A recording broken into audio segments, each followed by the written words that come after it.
إن الحمد لله نحمده ونستعينه ونستغفره ونعوذ بالله من شرور أنفسنا ومن سيئات أعمالنا من يهده الله فلا مضل له ومن يضلل فلا هادي له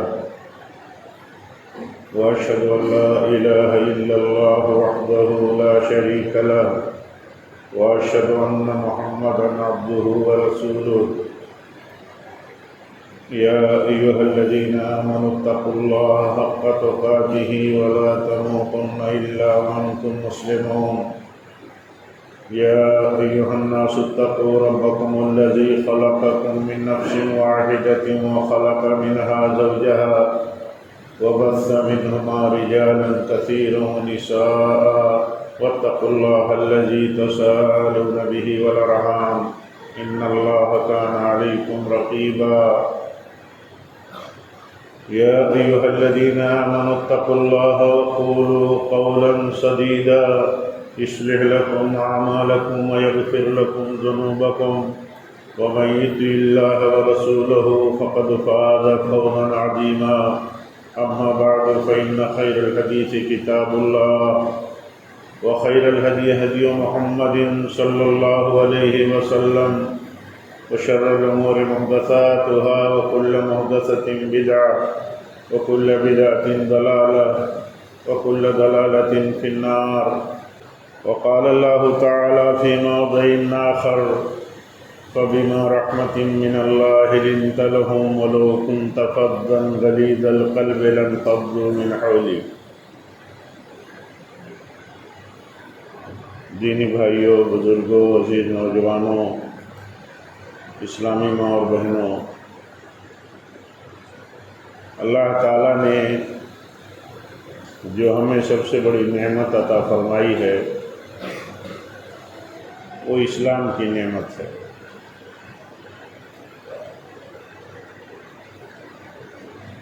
اللہ کی نعمتوں کا شمار نہیں ہے، اس کی اتنی اور انگنت نعمتیں ہیں جن کو شمار نہیں کیا جا سکتا، لیکن ان ساری نعمتوں میں سب سے بڑی نعمت اسلام کی نعمت ہے، توحید کی نعمت ہے، ایمان کی نعمت ہے. ہم میں ہر چھوٹے بڑے کو، ہر امیر غریب کو، ہر مرد و عورت کو مسلمان ہے تو سب سے زیادہ قدر اس کے دل میں ایمان کی ہونی چاہیے، سب سے زیادہ فکر اسے ایمان کی ہونی چاہیے، اور سب سے زیادہ اس کو الرٹ ایمان کی حفاظت کے لیے رہنا چاہیے. اس لیے جہاں اسے یہ جاننا ہے کہ یہ ایمان ہے، اسے یہ جاننا ضروری ہے کہ اس کی حفاظت کیسے ہوگی، اسے یہ جاننا بھی ضروری ہے کہ اس کو نقصان کیسے پہنچے گا، کہاں سے پہنچتا ہے اس کو نقصان. آپ دیکھیے ابتدائی اسلام کا دور ہے، شروع میں مکی دور ہے، حالات بہت نازک ہیں، لیکن سچائی اور روشنی اسلام کی پھیل رہی ہے. اب یہ سمجھا جانے لگا سوسائٹی میں، سماج میں، کہ نہیں، اسلام کا وجود ماننا پڑے گا.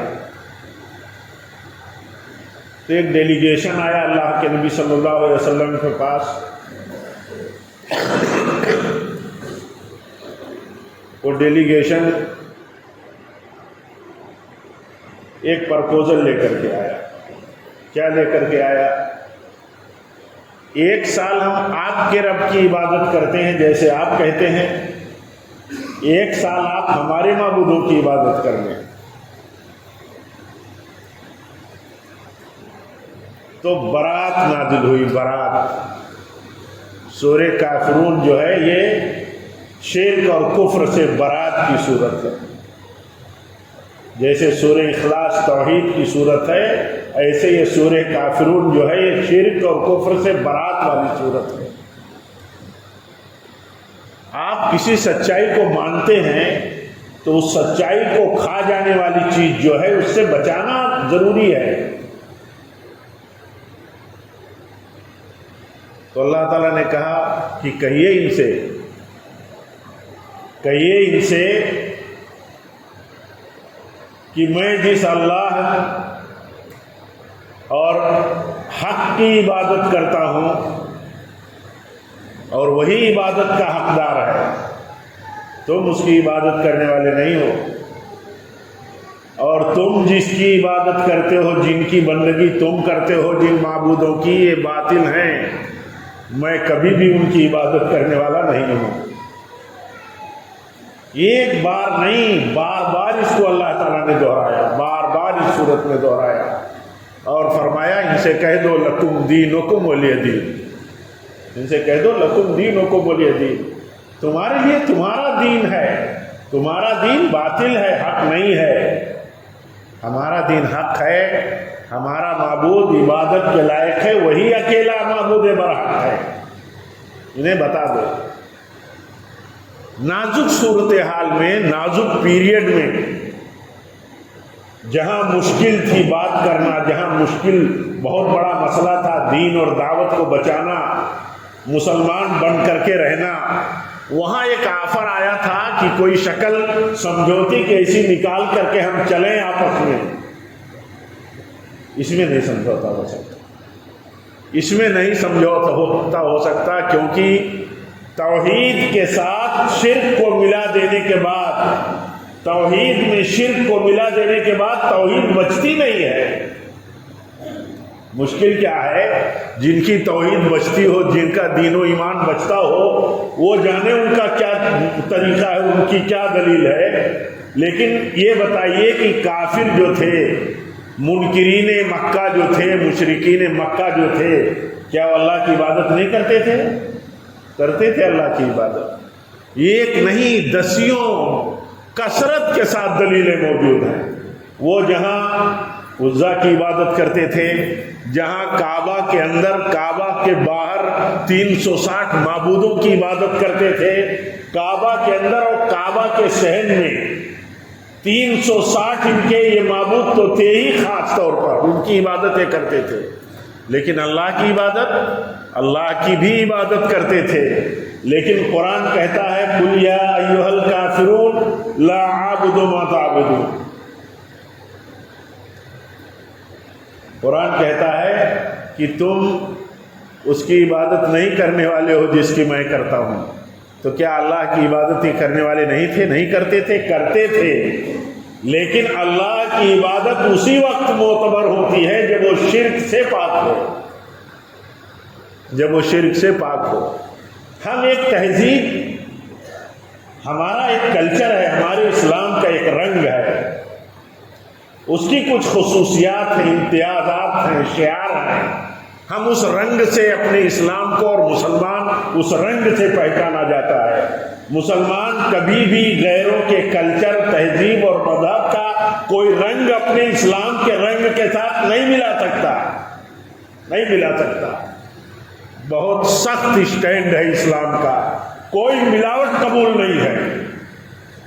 غیر اسلام کے ماننے والے اگر کوئی عبادت کرتے ہیں تو اسلام کہتا ہے مسلمانوں کی عبادت اور یہودیوں کی عبادت میں بھی امتیاز رہنا چاہیے، معلوم ہونا چاہیے کہ یہ مسلمانوں کی عبادت ہے۔ آپ دیکھیے مکہ سے ہجرت کر کے آپ مدینہ آئے، عاشورہ کا روزہ آپ مکہ میں بھی رکھتے تھے، مدینہ میں آپ نے دیکھا یہود کی بستیاں ہیں، پوچھا آپ نے کیسا روزہ ہے؟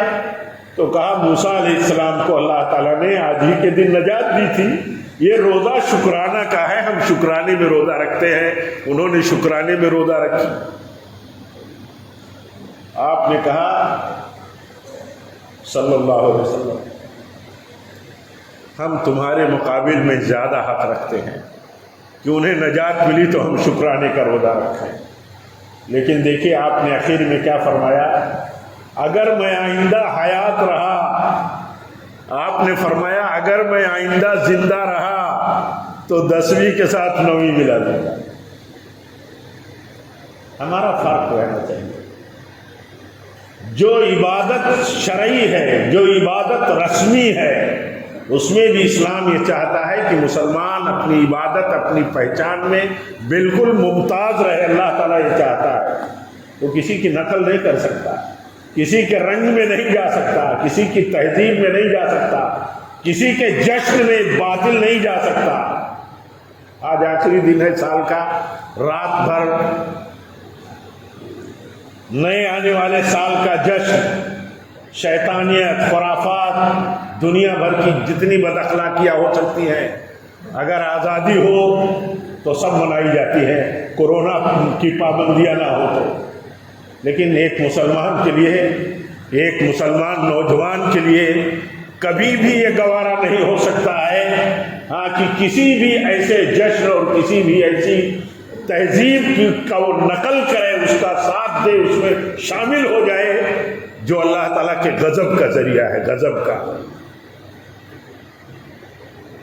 یہ اس لیے یہ بات کہی جاتی ہے کہ جب ہم اپنی غیرت کے ساتھ جیتے ہیں، ہم اپنے امتیاز کے ساتھ جیتے ہیں اور یہ سمجھ کر کے جیتے ہیں کہ اسلام اللہ کا وہ قانون ہے جو فطری ہے، جو اخلاقی ہے، جو کیریکٹر کا مذہب ہے اور جو شرافت اور انسانیت کا مذہب ہے، جو حقوق اور عزتوں کا مذہب ہے، اس کا محافظ ہے. جہاں یہ سب تباہ و برباد ہوتے ہیں وہاں سے مسلمان کا کیا تعلق ہو سکتا ہے؟ اور آنے والے سال کا جشن مسلمان کے سامنے ہمیشہ، بڑے ہوں ہم میں، چھوٹے ہوں ہمارے عزیز، جو بھی ہوں، سب کے سامنے اسلام کا مطالبہ ہے احتساب کا. حساب کرو، کیا کھویا آپ نے، کیا پائے آپ، جو وقت ملا آپ نے کیا کیا اس میں، اور آنے والا وقت، آنے والے وقت کا استقبال کرتے ہو غلط ڈھنگ سے، باطل طریقوں سے، غیر اسلامی تہذیبوں کے واسطے سے. ہر آنے والا سال، ہر آنے والا دن پچھلے دنوں سے بدتر ہوگا. یہ نبی صلی اللہ علیہ وسلم کی پیشین گوئی ہے. فکر کرنے کی چیز ہے، فکر کرنے کی چیز ہے کہ ہم کیا کر رہے ہیں، ہمیں کیا کرنا ہے. اس طرح کی ساری چیزیں میرے بھائیوں یہ اپنی کمزوری اور باطل کی لالچ میں ہے، باطل کے تہذیبوں کی دلدادگی سے ایسا ہے. آدمی دلدادہ ہے، سمجھ میں نہیں آتا کہ ایک مسلمان غیروں کا کلچر اور غیروں کا طریقہ کیسے پسند کر سکتا ہے. تو ایمان کی حفاظت کے لیے، اسلامی رنگ کی حفاظت کے لیے یہ بھی ضروری ہے کہ وہ یہ دیکھے کہ کہیں غیر اسلامی رنگ تو اس کے اوپر نہیں چڑھ رہا ہے، غیر اسلامی رنگ تو اس کی نظر میں نہیں بھا رہا ہے، پسند آ رہا ہے. نہیں پسند آ سکتا، کیونکہ بہت سخت اسٹینڈ ہے اسلام کا. اسلام کہتا ہے من تشبہ بقوم فہو منہم. پیارے نبی صلی اللہ علیہ وسلم فرماتے ہیں جو کسی قوم کا مذہبی تہذیبی طریقہ اپنائے گا اس کا شمار اسی میں سے ہوگا، اسی میں سے شمار ہوگا. وہ نہ چاہتے ہوئے بھی اگر غیروں کے طریقے اور ان کی نقل کی راہ پہ چل گیا تو دور ہوتا جائے گا. یہ بات ہم بارہا سنتے رہتے ہیں. یہ بات ہم کتاب و سنت کے حوالے سے بیان کرتے ہیں، بیان سنتے ہیں، پڑھتے ہیں، دیکھتے ہیں. ہمارے دین کا جو رنگ ہے، ہمارے دین کی جو پہچان ہے، شناخت ہے، اس میں ہمارے دلوں کے اندر انقباض کیوں ہے؟ کیوں ہم یہ سوچتے ہیں کہ اسلامی رنگ ہے، ہماری شان کے خلاف ہے، ہماری انا کے خلاف ہے؟ انا کیا ہے میرے بھائیو؟ انا کیا ہے؟ ہم ہیں کیا؟ کچھ نہیں ہے، کچھ نہیں ہے. ہماری کوئی حیثیت نہیں ہے. دنیا کے رات دن کے شب و روز کے تجربے میں بھی ہم کچھ نہیں ہیں. ڈرنا چاہیے ہمیں اللہ سے، ڈرنا چاہیے اللہ اور اس کے رسول کے حکم کی مخالفتوں سے. موت ہمارے گلے کے قریب ہے، بیماریاں ہمارے ارد گرد گھیرے میں لیے ہوئے ہیں، خطرات رات دن ہمارے آگے پیچھے ہیں. اللہ ہم سب کی حفاظت فرمائے. لیکن کب کون شکار ہوگا پتہ ہے؟ کچھ نہیں پتہ ہے. کچھ نہیں پتا ہے۔ اتنا پتا ہے کہ اسے اسلامی رنگ پسند نہیں ہے۔ کیوں پسند نہیں ہے اسلامی رنگ؟ اسلامی رنگ اس لیے نہیں پسند ہے کہ غیروں کا رنگ پسند آتا ہے، غیروں کا چال ڈھال، غیروں کی لباس، غیروں کا رہن سہن، غیروں کے انداز جینے کے، رہنے کے، پہننے کے، اوڑھنے کے، شکل و صورت کے، یہ سب ہمیں پسند ہے، تو کیا ہم ناپسندیدگی کا اظہار کرتے ہیں اسلامی طریقے سے؟ تو گویا کہ اللہ تعالیٰ کی نعمت کی ہم ناقدری کرتے ہیں۔ اسلام نعمت ہے۔ اسلام کس کا نام ہے؟ اسلام کس کا نام ہے؟ ہر عقیدے اور عمل، ہر سنت اور تعلیم نبوت کا نام اسلام ہے۔ اللہ نے جو تعلیم دی، نبی صلی اللہ علیہ وسلم نے جو تعلیم دی، ایک ایک بات، جو سنتیں ہمارے لیے اسوہ حسنہ کی صورت میں چھوڑ دی آپ نے، اسی کا نام اسلام ہے۔ اس کا نام اسلام ہے۔ السنت ہی الاسلام، سنت کا نام اسلام ہے۔ سنت ہمیں گرا گزرے، سنت ہمارے دل پر بوجھ بنے، سنت کی نقل اور مشابہت ہمیں بھائے نہ، تو گویا کہ اسلام کی نعمت کی ہمارے دلوں میں قدر نہیں ہے۔ اور جانتے ہیں اللہ کا قانون، ہم جانتے ہیں، ہمیں یاد دلانے کی ضرورت ہے، دل میں بٹھانے کی ضرورت ہے، یقین پیدا کرنے کی ضرورت ہے۔ اللہ کا قانون یہ ہے، اللہ کا قانون یہ ہے کہ لئن شکرتم لازیدنکم لئن کفرتم ان عذابی لشدید۔ اللہ تعالیٰ فرماتا ہے شکر کرو گے تو خوب بڑھا کے دوں گا اور نعمت بڑھا دوں گا، اور اگر ناشکری کرو گے تو میرا عذاب بہت سخت ہے۔ شکر کس کو کہتے ہیں؟ شکر کہتے ہیں اللہ کی دی ہوئی نعمت کا، اللہ کی دی ہوئی نعمت کا دل سے قدر کرنا، دل سے، دل میں اس کی بڑی قدر ہو کہ اللہ کی نعمت ہے۔ اور آپ جانتے ہیں اچھے سے کہ سب سے بڑی نعمت اللہ کی کیا ہے؟ اسلام کی نعمت ہے، سنت کی نعمت ہے، نبی کا طریقہ یہ سب سے بڑی نعمت ہے، نبی کا اخلاق یہ سب سے بڑی نعمت ہے۔ کتنے بلند اخلاق تھے آپ! قرآن کہتا ہے یہ اللہ کی رحمت ہے محمد صلی اللہ علیہ وسلم آپ پر، کہ آپ کو اللہ تعالیٰ نے بڑا نرم دل بنا دیا ہے۔ دلوں میں اگر سختیاں کہیں ہو تو نکالنے کی کوشش کرو، نرمی پیدا کرو، نرمی۔ دلوں کی قساوت معاملات کو خراب کرتی ہے، اور دلوں کی نرمیاں، برتاؤ کی نرمیاں، ٹریٹمنٹ میں نرم دلی، شفقت اور محبت، احترام اور ادب، یہ شاندار بنا دیتے ہیں تمام چیزوں کو۔ اللہ تعالیٰ کہتا ہے ایسے رسول ہو، ایسے رسول بن کر کے بھیجے گئے ہو، اور اگر ایسے نہ ہوتے تو یہ جھرمٹ جو فداکاروں کا ہے، یہ جھرمٹ جو جانثاروں کا ہے، صحابہ کا ہے، یہ اپنے لیے فخر سمجھتے ہیں کہ آپ کے لیے کتنی قربانی دے دیں۔ اگر آپ ایسے نہ ہوتے، اتنے بلند اخلاق پر اگر آپ نہ ہوتے تو لوگ آپ کے قریب ٹکتے بھی نہیں ٹکتے۔ تو یہ پہچان ہے ہمارے نبی کی ایک ایک سنت کی، اور ایک ایک سنت کی تعلیم، اور ایک ایک سنت کا رنگ ہماری زندگی میں، ہمارے قول و عمل میں، ہمارے کردار میں، ہمارے کیریکٹر میں رہنا چاہیے۔ اگر ہم نے اس کی ناقدری کی تو اللہ تعالیٰ ہم سب کو معاف فرمائے، ہمیں اپنی اصلاح کی توفیق دے، تو اللہ تعالیٰ چھین لے گا اپنی نعمت۔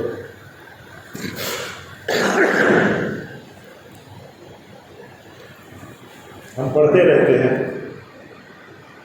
ہم قرآن پڑھتے رہتے ہیں، زیادہ تر دوسروں کو سناتے ہیں،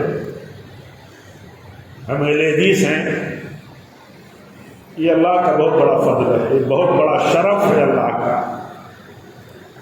لیکن جو آدمی جتنا اللہ کی نعمتوں کا حامل ہے، جس کی نعمتیں اس کے پاس ہیں، وہ اتنی ہی شکر گزاری اس کے اوپر لاگو ہے، وہ ذمہ دار ہے پہلے۔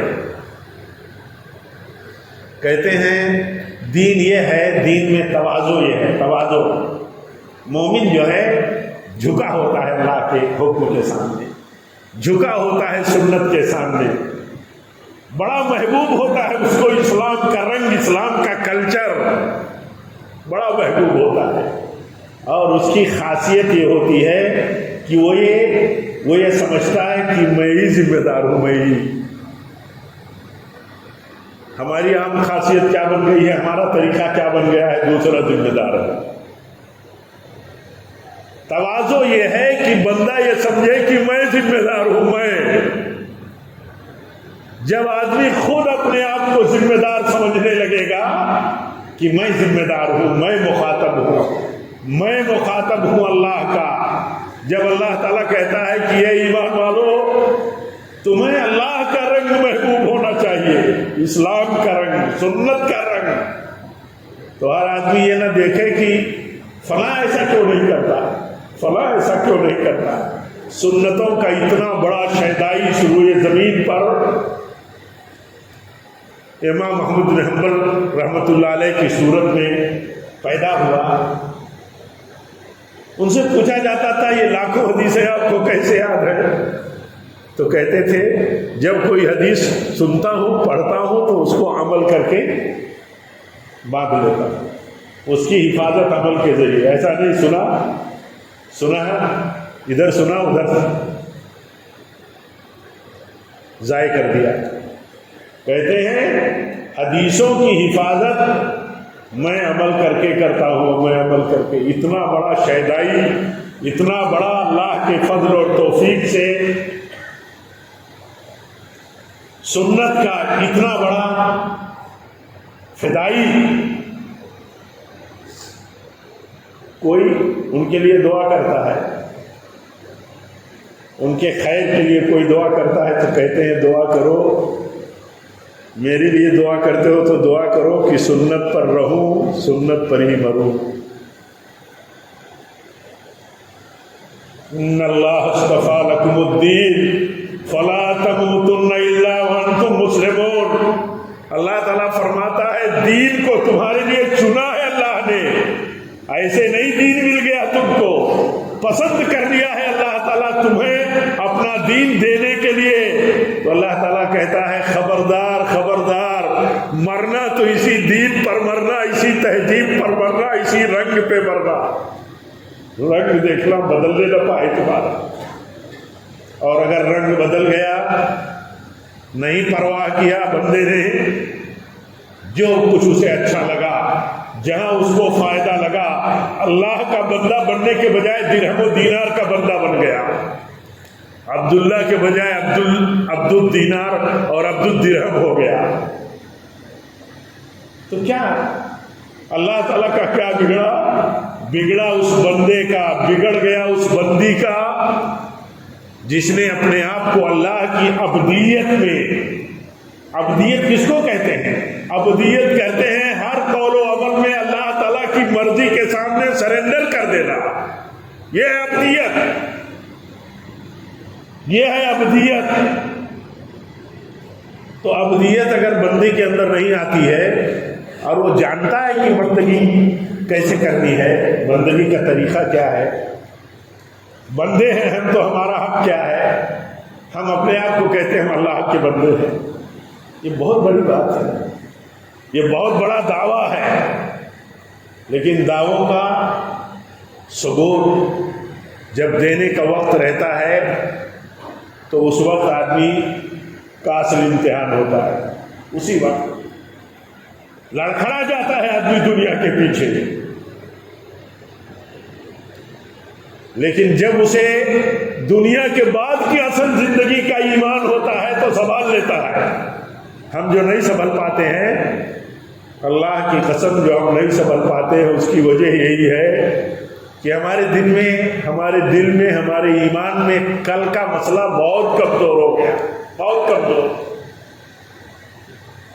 کل تو جیسے ہم جانتے ہی نہیں کہ کل کے لیے ہمیں کیا کرنا ہے۔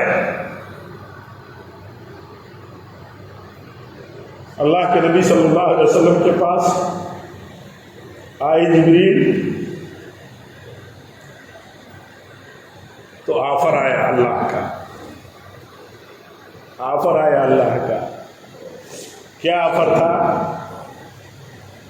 نبی اور بندہ رہنا آپ کو پسند ہے یا نبی اور بادشاہ؟ تو جس کا ایمان جتنا کل پر اور اس دنیا کی بے ثباتی پر جتنا مضبوط ہوتا ہے، یہ تو تصور نہیں کیا جا سکتا ہے کہ آپ کا ایمان، آپ سے حضرت جبریل کہتے ہیں اللہ کی طرف سے آفر ہے آپ کو، کیا آپ پسند کرتے ہیں؟ نبی اور بندہ بن کر کے، نبی اور عبد بن کر کے، یا نبی اور ملک بن کر کے؟ تو اللہ کے نبی حضرت جبریل کو دیکھنے لگے تو حضرت جبریل نے اشارہ کر دیا، اشارہ کر دیا، کہا اللہ کو جو محبوب ہے وہ یہ کہ بندہ بن کر کے ہو۔ کہیں بادشاہت کی شان و شوکت میں تم بربادی کی راہ پہ نہ چلے جاؤ۔ ایسا اکثر ہوتا ہے، ہر بادشاہ ایسا نہیں ہوتا۔ بادشاہت اسلام میں گالی کا نام نہیں ہے، لیکن عام طور پر بادشاہتیں تباہ کرتی ہیں بندے کو، اور اس کی دنیا داری اس کو گھیرتی ہے بادشاہت کے راستے سے۔ تو اشارہ کر دیا، ایسے اشارہ کر دیا تو نبی صلی اللہ علیہ وسلم فرماتے ہیں نبی اور بادشاہ بندہ۔ آپ کو آفر آتا تھا، آپ کو آفر آتا تھا، اے نبی اگر آپ چاہو تو یہ احد پہاڑ سونا بن کر کے آپ کے ساتھ چلے، جیسے چاہو ایسے اس سونے کا آپ استعمال کرو۔ آپ فرماتے ہیں کہ اگر میرے پاس احد پہاڑ سونا بھی بن کر کے آ جائے تو 3 دن میں اسے ختم کر دوں گا بانٹ کر کے، اگر رکھوں گا بھی تو کچھ قرض دینے کے لیے، اگر قرض کی ادائیگی کی صورت 3 دن میں نہیں ہو پائی۔ یہ اس لیے میں عرض یہ کر رہا تھا، یہ اس لیے کہ کل کا جو یقین تھا کہ دنیا بہت مختصر ہے، بہت مختصر ہے، اس مختصر دنیا میں بہت مشکلات و آزمائشیں ہیں ہمارے لیے۔ ہم اس آزمائش میں کب کامیاب ہوں گے؟ جب ہم اسلامی رنگ میں رہیں گے۔ اسلامی رنگ کیوں چھوڑتا ہے آدمی؟ غیر اسلامی رنگ اور سرکل میں، غیر اسلامی سرکل میں جا کر کے کسی مفاد کے لیے کیوں آدمی اپنی پہچان بدلتا ہے؟ کیا مفاد ہے اس کا؟ اس کے نزدیک اسلام سے بڑا مفاد نظر آیا، کمزور ہو گیا وہ۔ اللہ تعالیٰ کہتا ہے ایسا مت کرو، تم میں جو آدمی بھی اسلام سے ہٹ جائے گا تو اللہ تعالیٰ تمہاری جگہ پر جو ہٹا ایسے لوگوں کو لائے گا، پیدا کر دے گا جو اسلام سے محبت کریں گے۔ اللہ ان سے محبت کرے گا، وہ اللہ سے محبت کریں گے۔ اللہ تعالیٰ فرماتا ہے جو رسول کی مخالفت کرے گا، رسول کی مخالفت کیا گالی دے کر کے؟ رسول کی مخالفت کیا آپ کو برا بھلا کہہ کے ہوتی ہے کسی مسلمان سے؟ نہیں۔ آپ فرماتے ہیں کل امتی یدخلون الجنت الا من ابا، میری پوری امت جنت میں جائے گی، میری کل امت جنت میں جائے گی، سوائے ان لوگوں کے جو جنت میں جانے سے انکار کریں۔ صحابہ پوچھتے ہیں یا رسول اللہ آپ کا امتی اور جنت میں جانے سے انکار کرے گا؟ تو آپ نے فرمایا ہاں، من اطاعنی دخل الجنہ ومن عصانی فقد ابا، جو میری سنت کے خلاف چلتا ہے، نافرمانی کرتا ہے، گویا کہ وہ جنت میں جانے سے انکار کرتا ہے۔ یہ اتنی بڑی بات ہم نہیں سن سکتے، ہم کیسے سنیں؟ آپ کیسے سنیں؟ کتنے ہم جری ہو گئے، اللہ تعالیٰ ہم پر رحم فرمائے۔ کتنے دل ہمارے سخت ہو گئے، اللہ تعالیٰ نرم کرے کہ اس میں دین کی بات جگہ لے، جذب کرے۔ پتھر ہو گئے۔ اللہ کے نبی فرماتے ہیں جس نے میری پیروی کی، فالو اپ کیا میری سنتوں کا، وہ جنت میں جائے گا۔ وہ میری امتی ہے جو میری سنتوں کا کے فالوورز ہیں، وہ جنت جنت میں جائیں گے، اور جو میری سنتوں کی نافرمانی کرتے ہیں وہ جنت میں جانے سے انکار کرنے والے لوگ ہیں۔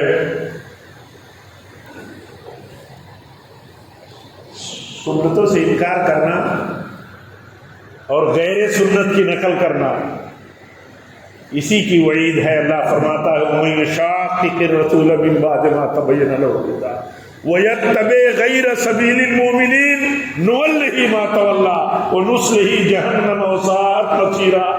اللہ تعالیٰ فرماتا ہے جو رسول کی سنت کی مخالفت کرے گا، جانتے بوجھتے، جانتا ہے کہ یہ میرے نبی کی سنت ہے، جانتا ہے کہ یہ میرے نبی کا طریقہ ہے، جانتا ہے کہ میرے نبی کی ہدایت ہے۔ چھوٹے چھوٹے بچوں کو ہدایت دیتے ہیں اللہ کے نبی اپنی سنتوں کے، اسلام کی تعلیم کی۔ ایک بچے کو دیکھا کھانا کھا رہا ہے، پورے برتن میں ہاتھ گھما رہا ہے، تو آپ فرماتے ہیں اے بچے یا غلام سم اللہ وکل بیمینک وکل مما یلیک، بچے بسم اللہ کرو، کھانے سے پہلے کھاؤ دائنے ہاتھ سے، کھاؤ اپنی سائڈ سے کھاؤ۔ اتنا خیال کرتے تھے کہ ایک بچے پر اتنا خیال کرتے تھے، آپ کی پرورش میں رہنے والے، آپ کی تربیت میں پروان چڑھنے والے عمر فاروق بستر مرگ پر ہیں، حملہ ہوا ہے کتنا شدید۔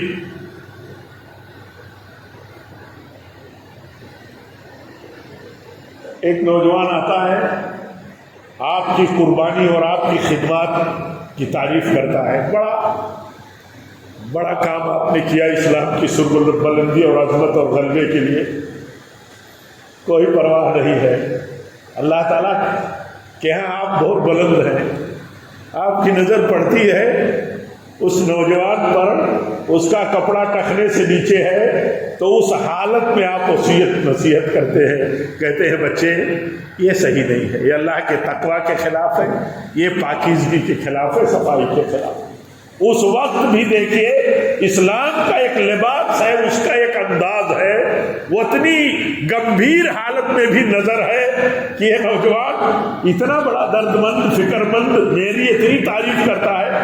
آج تو ہماری کوئی تعریف کرے تو کچھ بھی کرے، وہ ہمارا ہے، اس کی کسی بھی غلطی پر ٹوکنا صحیح نہیں ہے، ٹوکنے والا ہی ہمدرد ہے، جو بھی ٹوکے وہی ہمدرد ہے، جو نہ ٹوکے ہمدرد نہیں ہے، جو نہ ٹوکے غلطیوں پر وہ آپ کا ہمدرد نہیں ہے۔ آج کتنا بڑا مسئلہ کسی بھی جماعت کے تعلق سے مطلب اٹھا دیا گیا، اگر کسی کے ہاں کوئی کمی ہے اور کوئی ٹوکتا ہے تو سب سے بڑا محسن ہے۔ آپ دیکھیے، اپنا جائزہ لیجیے، آپ میں کتنے لوگ ہیں جو کہیں بدعت میں تھے، کہیں شرک میں تھے، کہیں تقلید کی بدعت میں تھے۔ اللہ تعالیٰ نے اگر لوگوں نے ٹوکا نہ ہوتا، اگر لوگوں نے متنبہ نہ کیا ہوتا تو آنکھ کیسے کھلتی؟ تو جو ٹوکتے ہیں وہ سب سے بڑے محسن ہوتے ہیں۔ آج غلط رسم و رواج پر ٹوکنے کا معنی یہی ہے، غلط انداز، غیروں کے کلچر سے دوری بنانے کا معنی یہی ہے کہ برات ضروری ہے، برات۔ ان کا مذہبی طریقہ ہے، ہم اس کے مذہبی طریقے کے قریب نہیں جا سکتے، کسی کے مذہبی طریقے پر کوئی مبارکباد نہیں دے سکتے۔ کیا شرک پر مبارکباد دی جا سکتی ہے؟ ہمارے علماء کہتے ہیں زنا، چوری سے جب بڑا جرم متفق علیہ، سب لوگ متفقہ طور پر مانتے ہیں، شرک ہے اور غیروں کے تہوار ہیں، جہاں مشرکانہ عمل ہوتا ہے، جہاں اللہ کے سوا غیر اللہ کی بھکتیاں ہوتی ہیں، تو کہتے ہیں زنا اور چوری پر مبارکباد نہیں دی جا سکتی، تو شرکیات اور ان کے عمل اور ان کے تہواروں پر مبارکباد کیسے دی جا سکتی؟ اور جب بندہ قریب جاتا ہے اس طرح کہیں تو وہ دھیرے دھیرے، جیسے حدیث میں آتا ہے نا کہ جو پیچھے آتا ہے پیچھے رہتا ہے، پیچھے دھیرے دھیرے وہ جنت سے بھی پیچھے رہ جاتا ہے۔ آگے آؤ، آگے آؤ، خیر کے مسئلے میں آگے آؤ۔ حضرت عمر فاروق کہتے ہیں ایک دن ایسا تھا اتفاق کہ میرے پاس تھا کچھ، اور اللہ کے نبی نے فرما دیا، آپ نے چندے کی اپیل فرما دی تو کہا آج اللہ نے مجھے موقع دیا ہے، آج تو میں ضرور نیکی میں ابو بکر سے بڑھ جاؤں گا، بڑھ نہیں پاتا ہوں، آج میرے پاس موقع ہے۔ اتفاق ایسا ہے، گھر کا آدھا مال لے لیا، اللہ کے نبی کے پاس پہنچے، آپ پوچھتے ہیں کیا لائے ہو، کتنا لائے ہو؟ تو کہتے ہیں آدھا لے آیا، آدھا چھوڑ دیا، آدھا لے آیا۔ دل میں کیا جذبہ تھا؟ ایک موقع ہے اور ہر نیکی میں ابو بکر آگے مجھ سے چلے جاتے ہیں، آج میں سوچتا ہوں میں آگے آ جاؤں۔ ہم میں کتنے لوگ سوچتے ہیں کہ لاؤ ہم پہلی سب میں جگہ بنا لیں، کوئی عذر ہو، کوئی بیماری ہو، کوئی مسئلے ہوں، اس کی بات نہیں ہے، لیکن لالچ کتنی ہے، کتنوں کو ہے۔ یہ دیکھیے کہتے ہیں کہ آج میرے دل میں یہ بات پیدا ہوئی، اتفاق بھی ایسا تھا۔ اب بیٹھے تھے، پہنچا دیا انہوں نے، ابو بکر رضی اللہ عنہ بعد میں آئے، وہ لے کر کے آئے تو اللہ کے نبی پوچھتے ہیں کیا لائے ہو، کیا چھوڑے ہو؟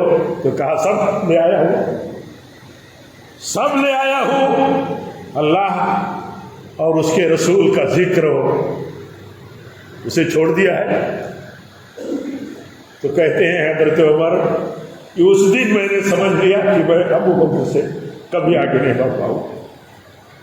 آج دیکھو اس دنیا میں آگے بڑھنے کا کتنا جذبہ ہے، جس دنیا کا مسئلہ ایسا ہے کہ کب دھوکہ دے گی زندگی کو، کب دھوکہ دے گی صحت کو، کب دھوکہ دے گی ہماری حیثیتوں کو، کب دھوکہ دے گی ہمارے کاروبار اور سیٹ اپ کو، کچھ بھی بھروسہ نہیں ہے۔ اس دنیا کے لیے کتنا کمپٹیشن ہے، اس دنیا میں آگے بڑھنے کے لیے کتنی ہم اپنی حیثیتیں اور سورسز لگاتے ہیں، اور کل کے لیے جس پر کل کی نجات موقوف ہے اس کے لیے ہمیں کتنی فکر ہے۔